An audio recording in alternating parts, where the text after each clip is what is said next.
In the 2017 fall season, there are 2 horror anime that are airing. One is a show no one has ever heard of, and the other one is a show people are watching to laugh at. But this seems to be the common case. Horror anime is rarely treated seriously, let alone considered scary. Besides the exception of maybe Higurashi, the horror genre has never seemed to work for the medium, with most horror anime operating on the notion that gore means more. So why doesn't horror work in anime? Well, it's obviously not a culture clash, since Japanese cinema is renowned for its horror installments.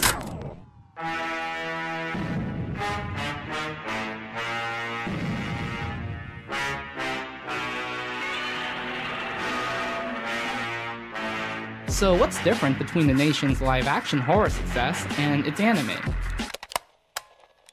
Ori Hassan, a professor of neurology and psychology at Princeton University, has been working with a field of study called neurocinematics. It's a focus that looks into how the human mind interacts with the experience of film. Hassan states that suspenseful and scary moments in film tap into an alert system in our brains. In other words, we're scared that what will happen to the characters can happen to us, like getting stuck in an elevator with a ghost. We know that it's not real or that it's highly unlikely, but our subconscious is terrified by the off chance that it will happen.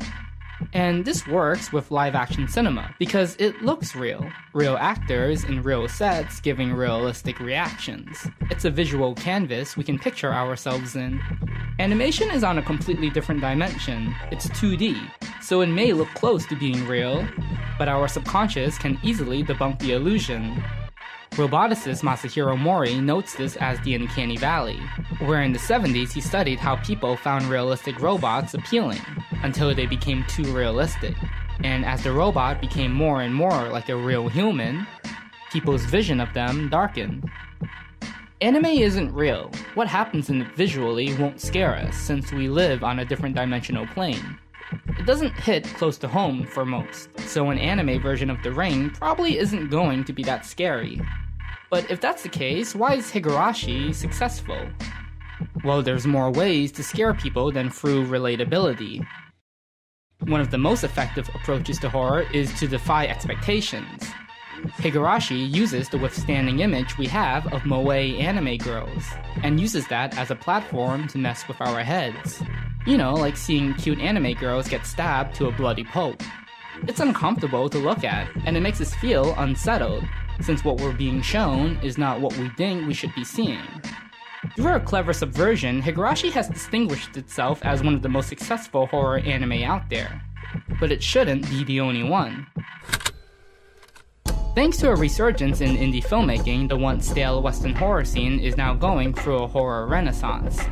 Audiences are now being treated to some of the smartest, most original, and truly entertaining horror films in years, due to new filmmakers bringing new ideas and clever takes on once well-worn tropes. Anime needs the same treatment. Hell, maybe monsters and jump scares just aren't for anime. Maybe it's more about being imaginative and creative, finding out what's really wrong with the human psyche. Or maybe it's just about stabbing cute anime girls to a bloody pulp. Okay, that's kinda creepy. Can we stop this episode now?